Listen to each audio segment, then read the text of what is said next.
So, ladies and gentlemen, now we would like to open this symposium, and please join us in welcoming this year's Holberg laureate, Professor Fredric Jameson.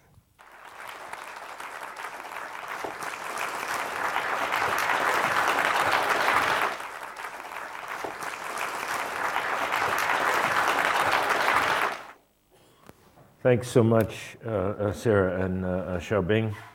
I'm, of course, enormously grateful for this distinction, and I'm also very pleased that so many friends and colleagues have been able to come to it. I think maybe the best way one can respond to these honors is perhaps to try to push on into new intellectual areas, and I would like to do that, try to do that a little this morning in what I have to say. In fact, this brief intervention, don't know if I have to hold this, huh? Do I? Oh. Do not? So, can you hear me then? This brief intervention was suggested by my perplexity in the face of an interview question. These were the original interviews that I did with people from the committee in Toronto last fall. In the face of an interview question which asked me about the significance of international prizes such as this one. So, I want now to say what I think that significance is, but I'm going to divide my answer into two parts. I'll answer the general version of the question now and reserve a remark about this Holberg International Memorial Prize in particular for tomorrow. And the title of this is something like, Does World Literature Have a Foreign Office? In a general way, today, the International Prize forces us to raise again the question of nations and the relationship of national literatures to each other.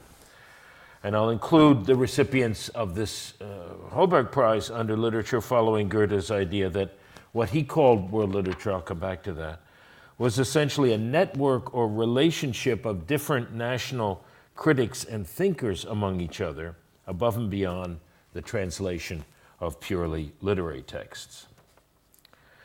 But does the nation state still exist under globalization? And what can be the status of so-called world literature in that new global system? Would it be governed by something like a literary United Nations? So I want to say something about the nation today, and then about literary value, and finally about relationship as such, which according to me has to be grasped in terms of otherness and negativity. The national is preeminently the place of the dialectical union of opposites, the space where the opposites coincide. The national is thus, on the one hand, the space of the most abominable ethnic cleansing, of bigotry and xenophobia in their narrowest and most provincial forms. Everyone will think of their contemporary examples to the point at which it seems almost obscene to undertake a celebration of nationalism in any form whatsoever today. Yet the national is also the figure for collectivity as such, whether we're talking about language, tribal or ethnic solidarity, or any other form of group or communal spirit. Indeed, class itself, the one collective category which seems to achieve universality independently of any of those categories, has most often, in all modern revolutions without exception, also been expressed in nationalist terms, or perhaps we might say that class solidarity has co-opted and appropriated the nationalist impulses. At any rate, it's worth affirming over against the various national,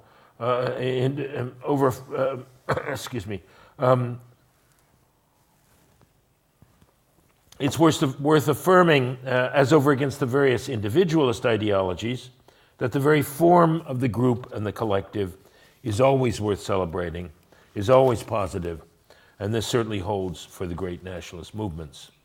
Although perhaps we need to add Deleuze's proviso that the group or the national is always to be supported until it comes to power, until it achieves its nationalist ends, at which point it tends to swing back into its opposite, the tyranny of the majoritarian group, not so much over individuals as over the new minoritarian ones. I need to complete this picture of the dialectical ambivalence of the national with three observations. First, the nation still very much persists within globalization and is an essential component of it. And this for one simple reason, which is that it serves as the alibi for corporate oppression. The businessmen must be able to say, in order for England or Germany or the United States to remain competitive on the world market, workers must accept a cut in salary, a diminution of the social benefits, the now infamous give back.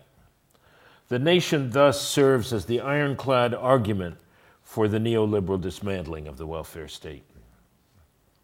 Second, we must not only understand the national in terms of jingoism and collective conceit, it is in fact far more the place of the national wound, of the national misère, of the most intense forms of the national inferiority complex, and thereby of ressentiment and humiliation. The smaller and more economically and globally marginal the country, the more intense is this unique taste of the national in its citizens' mouths, the more sour the limits of their collective identity feelings. This is what explains the formal necessity of national allegory. Whatever the existential contents of the individual story or experience, it will always carry with it the overtones of this national subalternity. It will always be allegorical of the national misery. But as one approaches the center and the superstate, the more easy is it for its citizens to know the blindness of the center, to think of themselves as in uniquely private terms, to forget the national relations, the foreign relations, which also define them, but which now, as we might put it, define them unconsciously and can be repressed and forgotten, a relief not possible in other parts of the world. There is then very much a national level to our existential experience, however apparent it may or may not be. But in my opinion, it's always a great mistake to try to theorize these matters I've been talking about in ideological terms of national identity or national culture. And as a third or final comment, I'll say that as a response to this vexed question of the terms national, nation, nationalism, and so forth, particularly in my use of them here as synonyms for any kind of collectivity or group ethos, I will propose the more cumbersome but more precise formula of the national situation, an expression which very much includes these experiences of what I've called the national misery or national subalternity. Indeed, I think the notion of a national situation goes a long way towards rendering more coherent and more serviceable what Goethe called world literature. If you read his enigmatic statements closely, you see that they don't so much aim at characterizing the world fame of Lord Byron or the newly discovered universality of the Shakuntala or of Persian poetry, so much as the emergence of what we may call institutions of cultural communication, the Revue des Deux Mondes, the Edinburgh Review, Le Globe, and so on and so forth, vehicles through which a foreigner can approach the national situation of a given country, including its literary and intellectual situation. What are the debates going on in this specific national situation? What are the concepts available to its intellectuals to articulate that situation? What literary forms respond to its needs or emerge in solutions to its dilemmas and contradictions? This is why I've proposed elsewhere, you see, Sarah, I do refer to myself, why I've proposed elsewhere to replace the old two-term model of reader and text with a four-term one, especially in the context of international relations, but also in terms of history in the past. It's not a question of a reader of one country or period developing or inventing some immediate relationship to the text of another one, Goethe's reading of Lord Byron, say, or Pound's reading of the Provençal troubadours. This is rather a fourfold relationship in which the reader of one national situation achieves such contact with the text of another by way of the mediation of a relationship between two national situations.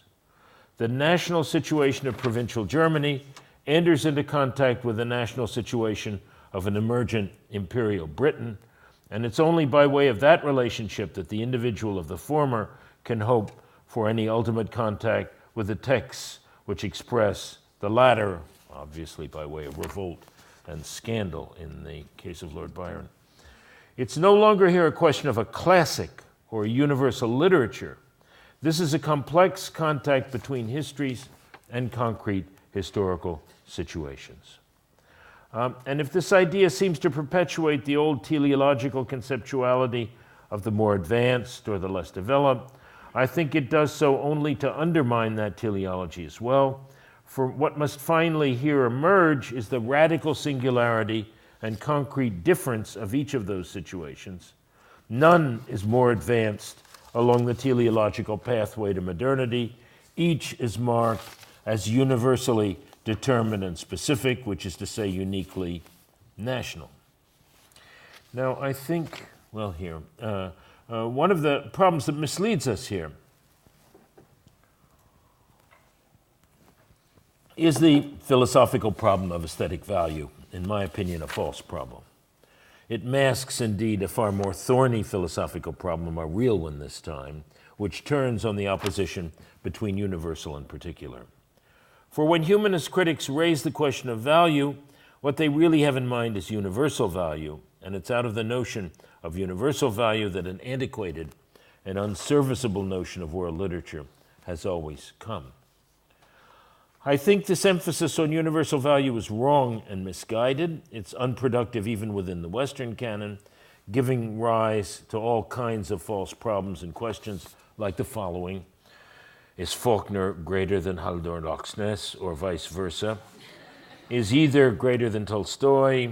Which is more universal, I Promessi Sposi or Red Chamber Dream?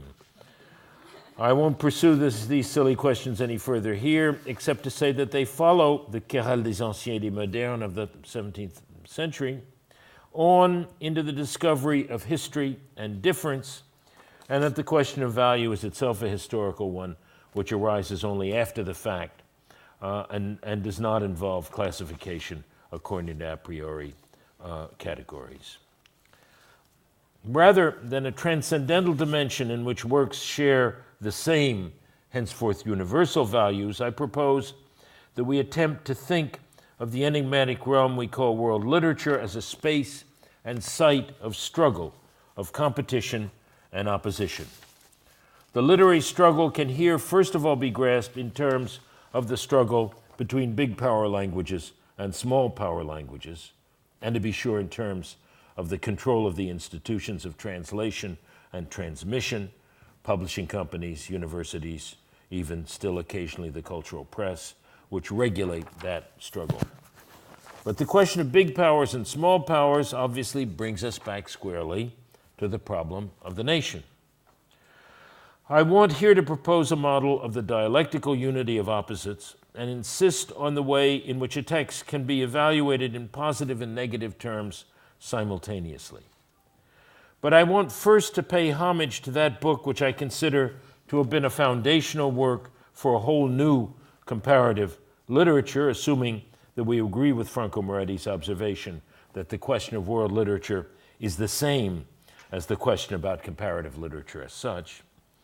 For Pascal Casanova's La République mondiale des lettres, the World Republic of Letters, insists strongly on the antagonistic relationality between post-colonial and metropolitan literatures, and also on the mediatory role of a third player, namely Paris, as a kind of gold standard, if not universal bank, through which these antagonistic values are discounted and processed through a kind of currency exchange with each other.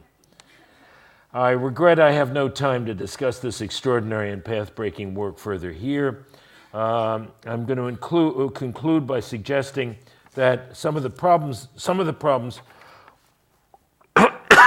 excuse me, I want to suggest some of the problems that arise when we see world literature, not in terms of the value of a single great or classical text, but rather as a relationship between national productions, one that can be antagonistic or dissonant, fully as much as it can be harmonious and somehow positive, that can involve difference fully as much as identity. So I would like us to imagine the following hypothetical possibilities. First, imagine a work of art which emerges from a generally nativist context, which expresses the values, I have that in quotation marks, of the national tradition and its uniqueness, its superiority over foreign and imported models, and which affirms the autonomy or the need for autonomy of the national culture and its rejection of imports, as well as its contempt for alien artworks and foreign ways of life. This is then a work of art which wishes to be absolutely particularist and to affirm its radical difference from those of other countries and its superiority over them. A work of this kind then wishes to be the opposite of universal, except insofar as this particular nativism might affirm itself as the only truly human form of life and culture.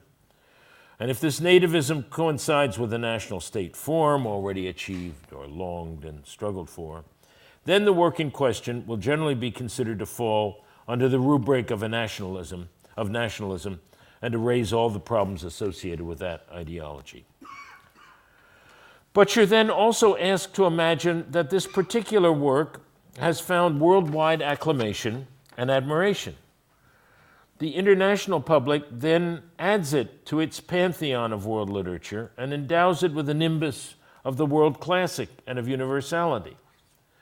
This paradoxical result might be achieved in several different ways. The international public can, for example, choose to ignore the nationalistic and particularistic spirit and meaning of the work on the grounds that its political bias is irrelevant to its aesthetic qualities.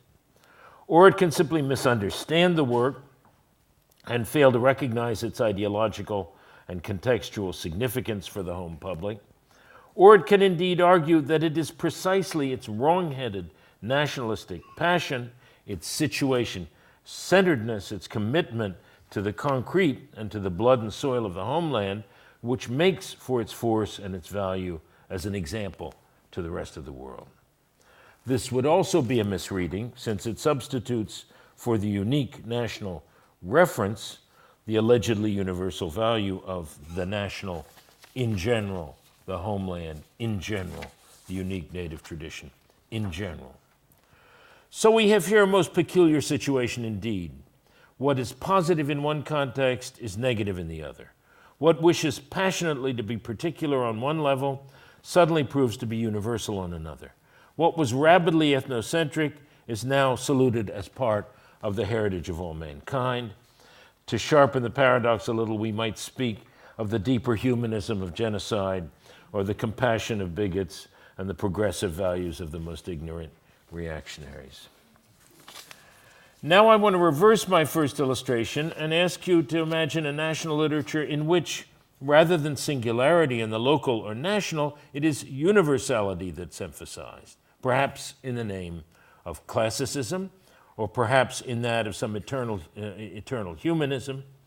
A national aesthetic of this kind might well be projected in the name of some identification of the national character or vocation with human nature itself, or on the basis of an association of the national tradition with reason and clarity and the lack of specific national characteristics or idiosyncrasies in the first place. Yet we may also imagine that on the world stage, in a polyphony of distinct and colorful styles and artistic languages, this particular classicism might well be found to be abstract and insipid, without any great international appeal, and indeed in a paradoxical reversal, simply taken as the local expression of some incomprehensible collective taste for an unadorned purity of little interest to the rest of the world. Here, universality itself becomes just another particularity, while implicitly its particularity, which comes to see universal in some richly multicultural world, bizarre. Indeed, we could make a case for modernism itself as staging such a paradoxical situation in which it is the local and the singular which becomes universal and which then discards the pretensions of some universal world aesthetic standard to the historical ash cans of the boring and the old-fashioned and the outmoded. Modernism would then be a uniquely dialectical phenomenon in which it is precisely the commitment to the private, the local, or even the idiosyncrasies of a specific national culture, which is now alone capable of acceding to the abstractions, the necessarily abstract realm of the universal, that very singularity in language or in imagery or content, which is closed to us as foreigners, then becomes the seal and sign of this universal value of all art, of such art, while the attempt to contribute to world literature as such, to fashion a world which in its universal experience and its expression of the eternally human is dismissed as a humanism utterly without interest and without the vocal power and resonance capable of carrying it across international borders. There is a suggestive political parallel here, which I take to be structural in nature, if not in content, and I have just a few more pages here. This is the disjunction between the realms of domestic and foreign policy, which are almost never homologous or isomorphic, but tend to stand in inverted ratio to each other. I think we're familiar in various places with the situation in which the domestic policy of a given administration could be judged progressive, while its foreign policy is quite the reverse and can be characterized as repressive. But the opposite is also true, and we've sometimes been able historically to observe a reactionary regime with a progressive foreign policy. I think this is because in personal identity as well as in the external world, these two dimensions, the subjective or existential one and the objective relation with the other, collective relations as opposed to individual ones, today miss each other like different planes in infinite space, although one can certainly imagine worlds or historical moments in which this would not necessarily be the case. So also, I believe, with the foreign policy of literature, so to speak, as opposed to its domestic one. The only way of thinking these two incommensurable realities together without collapsing one into the other is the dialectic, one of whose functions is precisely to conceptualize what is thus contradictory or non-thinkable. Works thus function simultaneously on at least two different levels, as it were, its foreign policy level and its domestic one. A work emits two messages simultaneously. It's at one and the same time about itself and about the world, an autoreferential designation and a new construction of language, the psyche, the situation as such. And in that Darwinian process, which as Franco Moretti has shown us is as fruitful a figurative reference for literature as the market, the work must wage a dual struggle. As a formal mutation, it must attempt to survive in its own internal habitat or ecosystem, and also affirm itself outside on the world scale against its competitors from other countries who are as hungry for recognition and species perpetuation as it is itself. But as we've shown, these two simultaneous struggles may involve quite different and sometimes incompatible strategies. The Althuserians used to talk not about proposing solutions, but about producing problems. I don't feel that I've done much more than that today. On the other hand, they also thought that to produce a problem was better than any of the solutions one might invent for it, and I'm reassured by that belief. Yet if I haven't solved anything here, these considerations have at least put me in a better position to try to answer the original question I found myself confronted with, namely the significance of international prizes of this kind. And I conclude in this way: the older system of prizes sought to establish universal values. A literary canon, for example, valid for the whole world, in such a way that the classics of the smaller language countries or the non-Western ones were afforded their rightful place among the more generally acknowledged big power Western masterpieces. Now, however, what any concept of world literature must include is the operation not only of radical difference and of opposition, but also of dialectical ambivalence as well as of unevenness and canonical inequality, if I may put it that way.